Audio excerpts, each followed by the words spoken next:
जय सिया राम दर्शकों, आप सभी का बहुत बहुत स्वागत है आपके अपने प्रोग्राम स्वयं को खोजो में। और मैं हूं आपके साथ उपेंद्र कौर।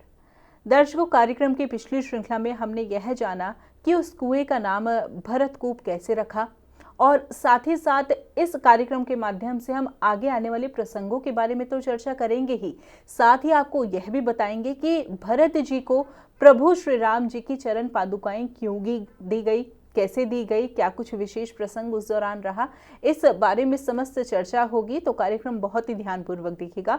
और यह समस्त जानकारी हमें देने के लिए हमारे साथ स्टूडियो में उपस्थित हुए हैं हमारे बेहद ही खास मेहमान। जी हाँ, हम बात कर रहे हैं मोटिवेशनल स्पीकर सौरभ जी की। तो आइए सबसे पहले मिलकर उनका स्वागत करें। जय सिया राम सर, बहुत बहुत स्वागत है। बहुत बहुत स्वागत है आपका भी, सभी श्रोताओं दर्शकों का भी बहुत बहुत स्वागत है।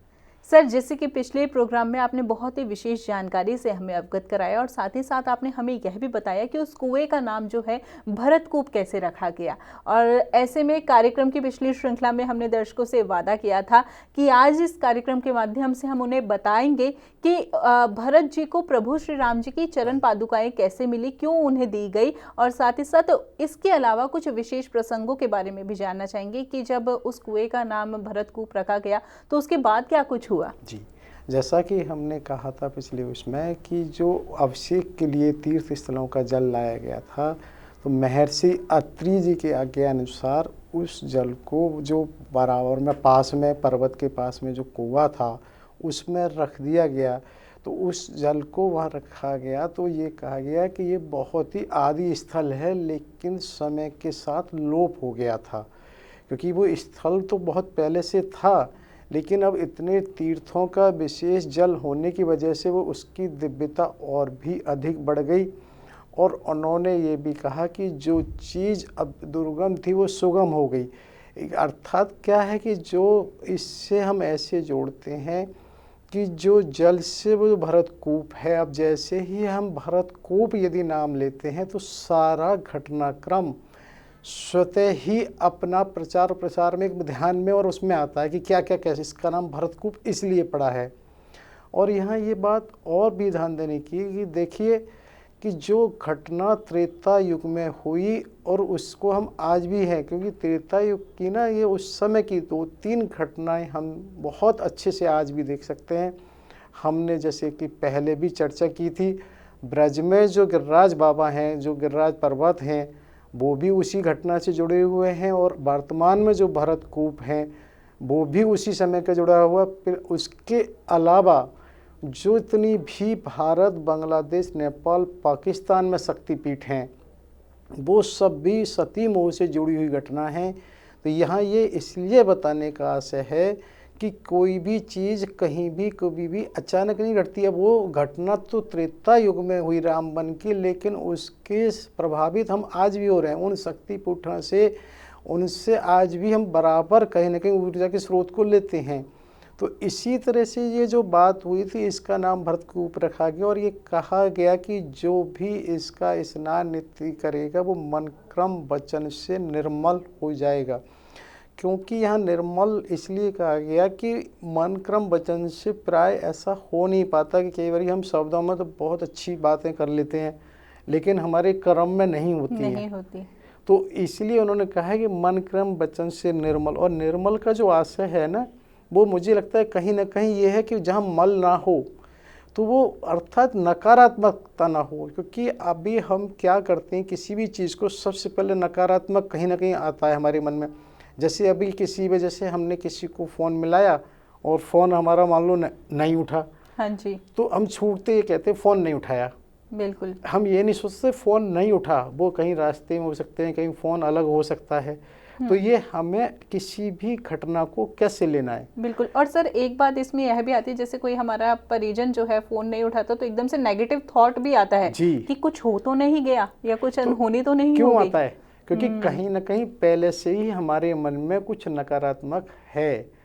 अगर हम उसको उसी समय ये मान लें कि नहीं ये ऐसा नहीं है, ये तो कोई कारण वो नहीं उठा, कोई बात नहीं, तो इसीलिए जो निर्मल मन कहा गया है, वो निर्मल मन होना मुश्किल है। और निर्मल मन होने के बाद उसमें प्रभु का वास, भक्ति का वास, बहुत सारी चीज़ें स्वतः ही हो जाती हैं निर्मल मन। तो यहाँ ये कहा गया है कि भरतकूप का जो स्नान करेगा वो यहाँ एक तरह से निर्मल मन हो जाएगा। और यहाँ इसी तरह से अत्रि महाराज के क्योंकि निर्देशन में उनकी आज्ञा से सब लोग वहाँ गए हैं, तो इस तरह की वो चर्चा करके भगवान राम रघुनाथ जी के पास सब लौट के आते हैं, जल को उसमें स्थापित करें, जल को उसमें रख कर। तो वहाँ जब आते हैं तो वहाँ भगवान राम जी के सामने भी इस तरह की चर्चाएं होती हैं, भाई इस तरह से ये ऐसे हुआ, बड़ा प्राचीन दिव्य स्थान है, अन्य इस तरह की वार्ताएं हो रही होती हैं। और इसी उसमें फिर रात्रि हो जाती है। जैसा कि उन्होंने भरत जी ने पहले स्वीकृति ली थी कि पास के स्थानों को उनका देखने का दर्शन करने का मन था, तो वो उसमें उस दिन विश्राम करते हैं। फिर अगले दिन सुबह ही नित्य कर्म करके वो नंगे पैर ही उसको जो लिए वहाँ जाते हैं। जो स्थान है उनका जो मुख्य कारण है उनसे जुड़ना है, जो भगवान के आस हैं। जैसे हमने वहाँ निषाद की उसमें कहा था ना, जो उनकी सैया थी उसको उन्होंने बड़ा अवलोकन किया। तो वो होता क्या है ना, जो जहाँ प्रेमी है प्रेमी की हर चीज़ से बड़े उससे जुड़ना चाहते हैं। और ये होता है, जैसे मैं तो ऐसा समझ सकता हूँ, एक माँ अपने बच्चे से करती है, उसके बच्चे के हर उससे लगाव होता है, ये बच्चे का खिलौना है, ये बच्चे का कपड़ा है। बिल्कुल। तो उसी तरह से यहाँ भरत जी हैं ना कि उन्हें हर चीज़ से जुड़ना है कि भगवान राम यहाँ जो रहे हैं, कौन से व्रत से किससे, तो वो वहाँ अत्रि जी के साथ जाते हैं और हर उसको अपने हिसाब से पूछते हैं, यहाँ प्रभु का क्या राय। कहीं पर वो स्नान करते हैं, कहीं जलपान करते हैं, कहीं आचमन करते हैं, कहीं कुछ करते हैं। अत्रि महाराज से उनसे महर्षि से प्रश्न अपने हिसाब से पूछते हैं, वो उनको इस तरह बता रहे होते हैं। धीरे धीरे इसी तरह से वो 5 दिन में चित्रकूट के जो सारे स्थान हैं उनके दर्शन कर लेते हैं। और वो वहाँ दर्शन करके ना फिर वहाँ आ जाते हैं। और वहाँ पर फिर आके क्या होता है कि अगले दिन एक ऐसा मुहूर्त होता है जो जाने के लिए बड़ा उचित है। अच्छा। तो सब वहाँ सब हाजिर होते, एक तरह से उपस्थित होते हैं। तो उपस्थित होते हैं तो भगवान राम क्या करते हैं, उनको ये पता है ये मुहूर्त है। सबसे पहले वो गुरु वशिष्ठ की तरफ देखते हैं, क्योंकि उन्हें मालूम है गुरु हैं तो वो हर चीज़ का वेदज्ञ जानकार हैं। लेकिन उन्होंने देखा वो कहीं कुछ ऐसा संकेत नहीं लगा। उसके बाद उन्होंने महाराज जनक की तरफ देखा है। महाराज जनक की तरफ इसलिए देखा कि वो प्राय कोई भी यात्रा वगैरह करते हैं तो इन चीज़ों को वो महसूस करते हैं, उनके जानकार हैं, करते हैं। लेकिन उन्होंने भी कहीं कुछ नहीं किया। तब फिर उसके बाद उन्होंने भरत जी को देखा, तो भरत जी ने भी उस समय नहीं कहा। तो होता क्या कि प्रभु जी फिर सबके करके एक तरह से नीचे दृष्टि कर लेते हैं। यानी कि सबने क्या होता है ना, जो हम बता रहे हैं कि वहाँ अपनी तरफ से कोई कुछ नहीं कहना चाह रहा है। बिल्कुल ऐसा नहीं हुआ मुहूर्त का वशिष्ठ जी या जनक जी को नहीं पता है, महाराज को पता है, लेकिन ये जाने की कौन कहेगा कि अब जाना है। हाँ जी। तो इसीलिए वो भरत जी की तरफ भी देखते हैं। और यहाँ साथ ही ना एक मुहूर्त का जरूर ये कहना चाहते हैं कि एक बार पहले भी हमने चर्चा की, मुहूर्त है क्या। जैसे हम वर्तमान में क्या करते हैं, कहीं यात्रा करनी है तो हम सबसे पहले वेदर देखते हैं कि भाई कैसा एटमॉस्फेयर होगा। तो इसी तरह से पहले मुहूर्त वगैरह इस तरह की व्यवस्थाएं थीं जिनको ये देखने से अंदाज़ा रहता था कि भाई कहीं क्या संभावित है। तो उस मुहूर्त का वास्तव में कुछ उद्देश्य रहता था और उस मुहूर्त से ही सब काम करने से वह होता था। भाई हमें जैसे पता है कि वहाँ रैली निकल रही है तो रास्ते में वो आएगा ही आएगा अवरोध, तो उसी तरह से वो मुहूर्त को देखने की बात वहाँ रहती थी। तो ये हुआ क्या, जब भरत जी ने देखा है कि वहाँ की इस तरह से प्रभु संकोच में हैं, तो भरत जी ही जैसे खड़े होकर फिर सबको प्रणाम कर कर ये कहते हैं कि प्रभु अब आज्ञा दीजिए। और वो साथ ही उनसे कहते हैं कि अब 14 वर्ष की मैं सेवा कैसे कर पाऊँगा, मुझे उसके लिए शिक्षा दीजिए, मेरे मार्ग। वो अलग अलग तरह से उनसे विनय और निवेदन करते हैं। वो कहते हैं कि गुरु और बड़ों के आशीर्वाद से आज्ञा से अगर हम कभी भी किसी गड्ढे में नहीं गिरते हैं, क्योंकि उनके अनुभव हमेशा होते हैं, तो हमें तो कहीं ये सोचना ही नहीं है। जैसे वो कहें कहीं भी देश की या खजाने की या किसी उसकी चिंता तुम्हें करनी ही नहीं है।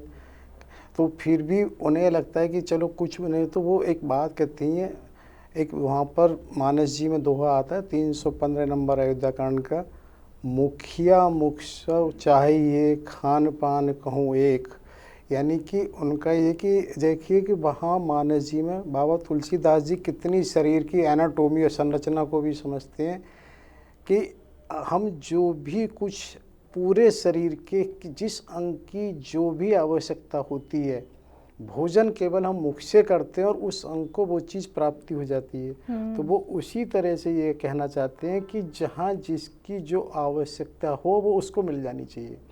मुखिया यहाँ ये मुख की तरह से होना चाहिए, यानी कि आप ये ना देखें वो क्या है, उसकी आवश्यकता देखें। यहाँ जो महत्वपूर्ण है ना कि ये है कि उसकी आवश्यकता क्या है। जैसे हम ये ना देखते उपलब्धता क्या है। मान लो एक जैसे वर्तमान में भी हमारे यहाँ सरकारें इस तरह की योजनाएं चलाती हैं, वो ये नहीं सोचती हैं भाई वो गरीब है तो वो अपना कमाएगा खाएगा। भाई उसकी ये आवश्यकता है, यदि वो नहीं कर पा रहा है तो उसको अन्न भी मिलना चाहिए। वर्तमान में हम देखते हैं कितनी सारी योजनाएं सरकार चलाती हैं कि आपको अन्न खाने के लिए, पढ़ने के लिए स्कूल हैं, स्वास्थ्य के लिए अस्पताल हैं। अगर आप देखें तो ऐसा लगता है कई बार कि वास्तव में अगर इस तरह की बात ना हो तो सरकार की सारी व्यवस्थाएं इस तरह से पहले से ही लगभग निःशुल्क चल रही होती हैं, जिनमें हमें किसी चीज़ की आवश्यकता ही नहीं है। तो यहाँ भी भगवान राम उनसे ये कहते हैं मुखिया मुख से चाहिए खान पान को एक, यानी कि इस तरह से व्यवस्थाएं होनी चाहिए जिसकी जो आवश्यकता है वो उसको वहाँ मिलनी चाहिए। क्या होता है कि प्रभु से भरत जी ये कहते हैं हे तात मुझे कुछ अवलंबन दो, क्योंकि वो बार बार जब इस तरह से कहते हैं तो प्रभु समय वो ये कहते हैं बस तुम चाहते क्या हो, मुझे बस ये बताओ कि कोई ऐसा ना हो जिससे मेरी कोई कर्तव्य निष्ठा से या पद हूँ, इसके अलावा तुम जो चाहते हो वो मुझे बताओ, मैं वो निश्चित पूरा करूँगा। क्योंकि वो ये समझ रहे हैं कोई संकोच इनके मन में है जो ये कह नहीं पा रहे हैं। तब क्या होता है कि भरत जी अपने शिविर की तरफ जाते हैं और वहाँ से तुरंत वो खड़ाऊँ जो पादुका हैं वो उन्हें लेकर आते हैं और वो उनसे निवेदन करते हैं कि आप इनको धारण करें। तो होता है क्या, ये बात आती है भी चरण पादुका आई कहाँ से, तो चरण पादुका उनके पास तो थी नहीं जी। भाई भगवान तो पहन के नहीं आए, लेकिन वो साथ में लेके आए थे और उनको ये लग रहा था कि ऐसा होता है ना कि सब एक ऐसा तो नहीं, वो भरत जी भी नहीं समझते होंगे कि प्रभु लौटेंगे तो है नहीं। तो वो वहीं से इस तरह से मन बना के आए थे, चरण पादुकाओं को लेके आए हैं। अब यहाँ जब वो इस तरह से जब वो रखते हैं दौड़ के शिविर में से आके, तो प्रभु उनको संकोच से देख रहे होते हैं। तभी महर्षि वशिष्ठ उनसे एक तरह से कहते हैं प्रभु ये तो अब आप इसको स्वीकार कर लो, क्योंकि यहाँ ना संकोच भी शायद इसलिए है क्योंकि वो एक तरह से वनवास के लिए निकले हुए हैं। क्या वनवास में इस तरह से पादुका, क्योंकि कहीं आता है वो स्वर्ण पादुका हैं, तो स्वर्ण पादुकाओं को एक तरह से पहनना कहीं कुछ वो तो नहीं होगा, तो वो इस तरह से आता है कि वो बहुत ही कम एक तरह से छूना जैसे कहना चाहिए, बहुत उसके लिए बस पहन के उसे छोड़ देते हैं। और भरत जी सोई उसे लेके बस गदगद हो जाते हैं, सिर पर रख लेते हैं कि मुझे अवलंबन मिल गया है। तो जिसकी वो बार बार कामना कर रहे थे कि वो अवलंबन उनको मिल गया है, वो भरत जी सिर पर रखकर उसकी तरफ आगे बढ़ते हैं। यानी कि वो पादुकाएं जो है भरत जी ही उनके लिए भेंट के रूप में लेकर जाते हैं, लेकिन राम जी स्वीकार नहीं करते क्योंकि वो स्वर्ण की बनी होती है। हाँ, एक तरह से वो भेंट के लिए नहीं, वो उनको प्रतीक चिन्ह के रूप में, क्योंकि वो ये मान रहे हैं कि सही मायने में ये पादुकाएं ही राज्य को कार्यभार संभालें, मैं तो इनका प्रतिनिधि हूँ। क्योंकि ये माना जाता है कि अभी हम आगे जैसे चर्चा करेंगे चित्रकूट में काक की जयंत की, कि भगवान के पास इतनी दिव्यता है कि वो साधारण सी सीख को उठा के ब्रह्मास्त्र बना देते हैं।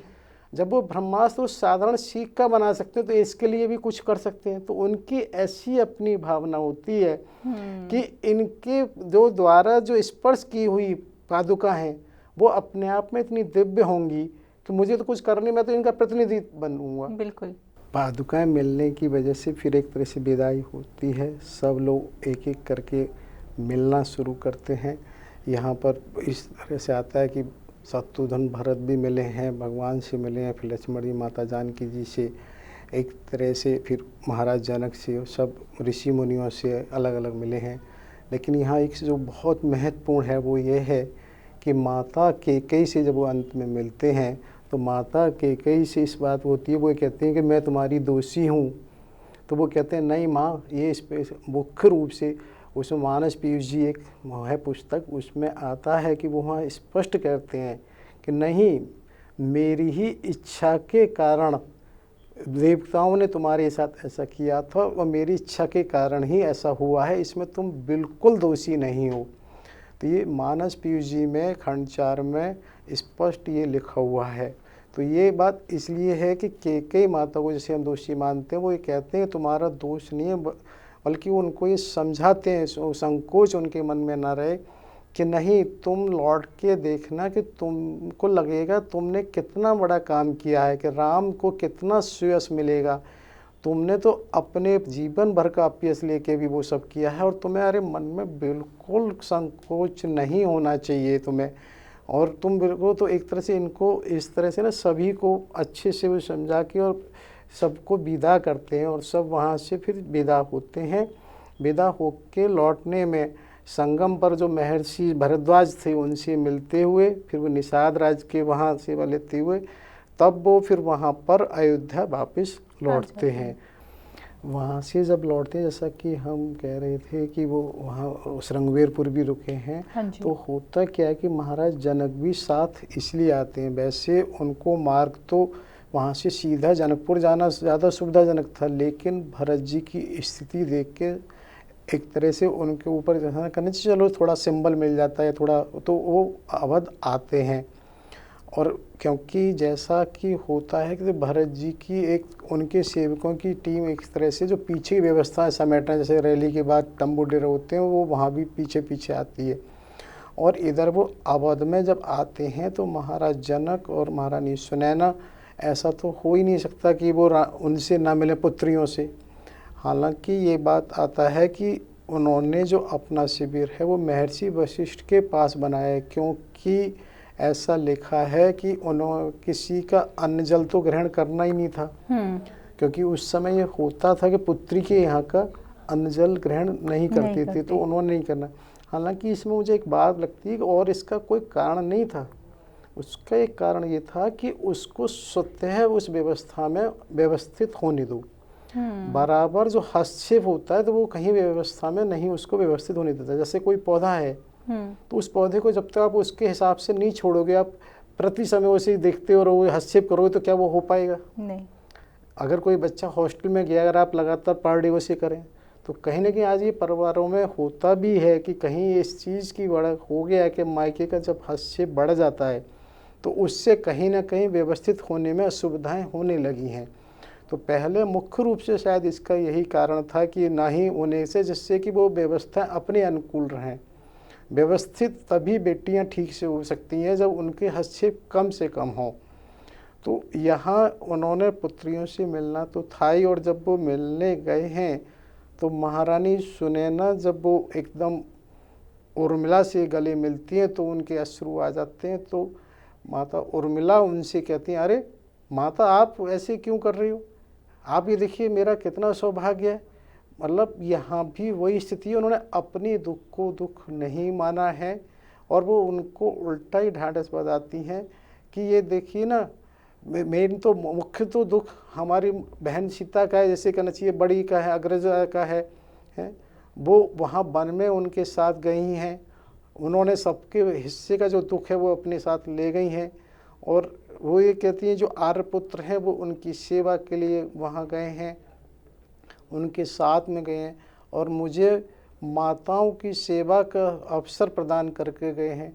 तो यहाँ ये भावनाओं का बड़ा महत्व है कि वो बराबर इस चीज़ को इस तरीके से कहती हैं कि अपनी स्थिति को कहीं दुख वाली नहीं रखती हैं। उन्हें कि मुझे किस चीज़ का दुख है, देखो मुझे तो एक तरह से महल की वो बना गई व्यवस्था की संचालिका। अब मेरे पास जो व्यवस्था है उसे तो कोई मुझसे लेने से रहा, क्योंकि जो महल की व्यवस्था है तो वो ये नहीं करे मेरे ऊपर एक तरह से कोई आज के समय में प्राय ये देखा जाता है उसको बोझ माना जाता है, लेकिन वो सेवा को अवसर मान रही हैं। और उन्होंने ये भी कहा है इस तरह से बहन सीता के लिए वो सबके लिए सबके हिस्से का दुख तो उनके पास है। तो वो वहाँ इस तरह से कहती हैं और सबसे वो मिलती हैं माता सुनैना और वो। और यहाँ ये होता है जैसे कि प्राय रहता है कि पुत्रियों के लिए कुछ न कुछ सगुन देने का होता है, वो वहाँ शगुन देते भी हैं, और ऐसा आता है कि भी जिससे उनको महाराज को कष्ट न पहुँचे वो शगुन लेती हैं। और वहाँ से भरत और शत्रुघ्न उन्हें विदा जब कर रहे होते हैं तो विदा करके लौटते हैं। तभी भरत जी शत्रुघ्न को विशेष रूप से कहते हैं, मुझे तुम्हारे एक विशेष सहयोग की आवश्यकता है, यदि तुम मुझे सहयोग करो तो मैं अपना नियम से रह सकता हूँ। तो वो यहाँ ये बताने का आशय ये था कि वहाँ उन्होंने अभी सहयोग की बात इसलिए रखी कि तुम किसी बाह्य त्याग नहीं करोगे। उन्होंने ये क्यों कहा कि उन्हें पता है कि एक तरह से एक व्यक्ति तो रहे, भाई वो दोनों मन में हैं, मेरे मन में जो आ रहा है मैं इस तरह से रहूँगा, तो एक व्यक्ति तो रहे किसी भी व्यवस्था के लिए। तो वो शत्रुघ्न से कहते हैं तुम मुझे वो दो, एक तरह से तुम किसी भी तरह का बाह्य त्याग नहीं करोगे तो मैं अपने नियम से रह सकता हूँ। तो यहाँ पर वो शत्रुघ्न से कहते हैं जिससे माताओं की और कुलवधुओं की या अन्य की कोई भी देख रेख है शासन की वो ठीक से हो सकती है, क्योंकि किसी भी व्यवस्था में कितनी भी बेहतर हो फिर भी एक व्यक्ति ऐसा चाहिए जो किसी उत्तरदायित्व हो, जिसे कहना चाहिए भाई आधिकारिक उत्तर किससे लिया जाएगा। तो यहाँ पर उन्होंने पहले ही शत्रुघ्न से इस तरह से कह लिया है भैया तुम अगर कहो तो मैं अपने नियम से रहता हूँ। यहाँ फिर वो महर्षि उसके पास जाते हैं, वशिष्ठ जी के पास, और उनसे आज्ञा मानते हैं कि इस तरह से मुझे आप मार्गदर्शन और आज्ञा दें कि मैं अवध से बाहर नंदीग्राम स्थान है, मैं वहाँ रहना चाहता हूँ। भरत जी उसी व्यवस्था में वहाँ पर क्या करते हैं, जनप्रतिनिधि, मंत्री, समाज के जो व्यक्ति हैं उनके साथ एक वार्ता और मीटिंग टाइप जिसे कहना चाहिए रखते हैं, और उसमें वो सबको ये कहते हैं कि ये भगवान राम का ही वो है राज्य, और इसमें हम सब उनके ही सेवक हैं, हमको सबको वो बेहतर से बेहतर करना है। जब भी वो लौट कर आएँ तो उन्हें ऐसा नहीं लगना चाहिए किसी भी तरह से वो हुआ है, उनको और हर चीज़ बेहतर मिलनी चाहिए। तो वो इस तरह सबकी व्यवस्थाओं को निर्धारित करते हैं।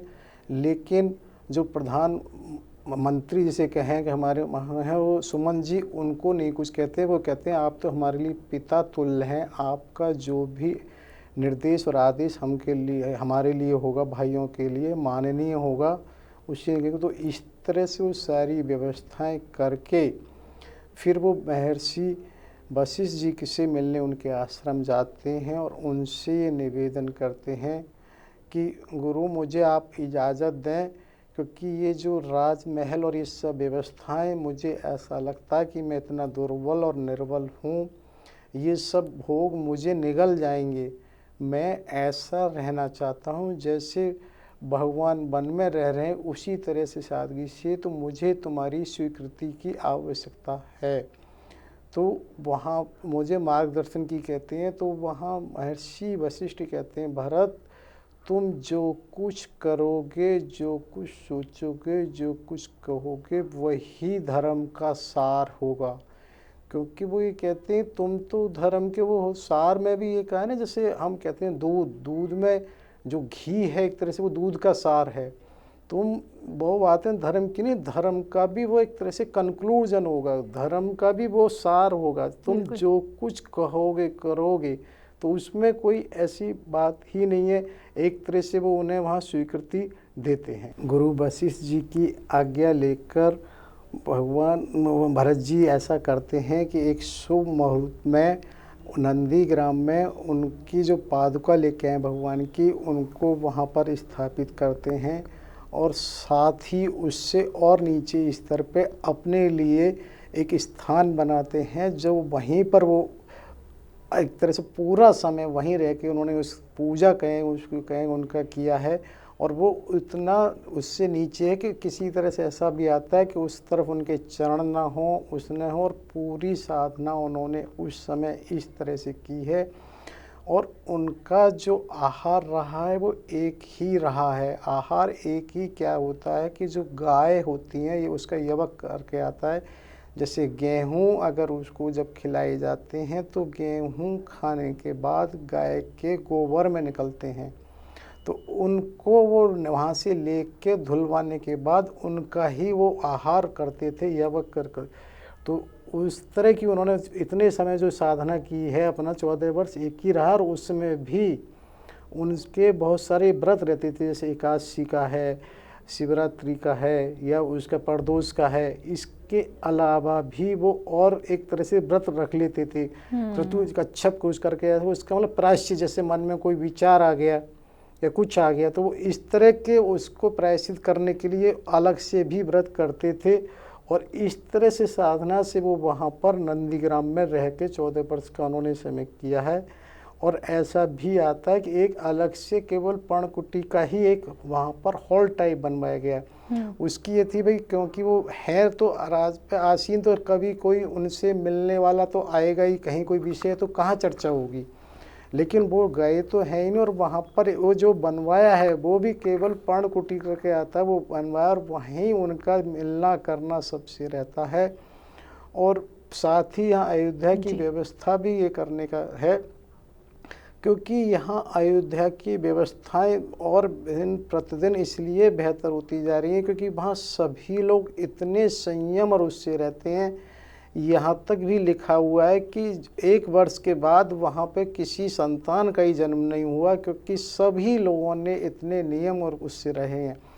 तो ये बताने का आशय है कि एक तरह से राम राज तो उसी दिन से हो गया जिस दिन से राम पादुकाएं वहाँ पर स्थापित की गई थी, क्योंकि सभी पूरी प्रजा भी इतने नियम और घर परिवार के तो हैं ही हैं, वो लोग भी इस तरह से रहें।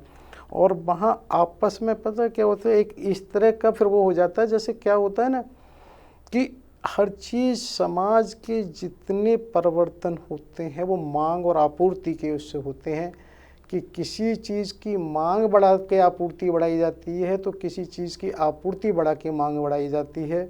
इसी तरह से किसी की आपूर्ति घटा के मांग घटाई जाती है तो किसी की मांग घटा के आपूर्ति घटाई जाती है। बिल्कुल। लेकिन आप ये देखिए कि वहाँ पर इस तरह की स्थितियाँ बराबर चल रही होती हैं कि अब आपस में प्रतियोगिता इस चीज़ की होती है कि हम औरों से बेहतर कैसे हो सकते हैं। और ये होता है कि जो बेहतर होना चाहता है उसके पास उन लोगों के उदाहरण होते हैं जो बेहतर होते हैं, और जो बदतर होता है उस पर उनके उदाहरण होते हैं वो इतना बदतर है। यानी कि व्यक्ति वही देखता है जो उसकी सोच होती है और वो उसी सोच के हिसाब से उसमें परिवर्तित हो जाता है। तो वहाँ पर आपसी प्रतियोगिताएं इस तरह से होने लगी हैं कि हम कितने कम से रहें। और ऐसा भी आता है कि जिस तरह से वहाँ ये व्यवस्थाएं की गई थी, जिसको जिसकी जो आवश्यकता हो वो उठा ले, तो वहाँ लोग ये कहते हैं तो कि जो हम पर अतिरिक्त है हम भी तो उसे रख सकते हैं वहाँ जी। तो वो वहाँ इस तरह के वातावरण की स्थिति है कि वहाँ लेना तो कोई कुछ चाह ही नहीं रहा है। जो व्यवस्था ये माना जाता है कि वो स्वतः ही इसलिए अच्छी चल रही है कि वहाँ किसी कानून या उससे नहीं चलाया जा रहा है। यहाँ व्यक्ति जो चल रहा है स्वतः बोध से चल रहा है, और जो भी व्यवस्थाएं स्वतः बोध से होती हैं वो कभी किसी कानूनी दंडात्मक से नहीं हो सकती हैं। यह सब हम यह समझ सकते हैं कि प्रभु के प्रति उनका जो प्रेम है यह सब उसी के कारण हो रहा है, या फिर जो प्रभु की चरण पादुकाएं जो रखी गई हैं यह उसकी वजह से हो रहा है? देखिए क्या है, ये सब प्रभु की लीला और प्रभाव है, वो कुछ भी कर सकते हैं जी।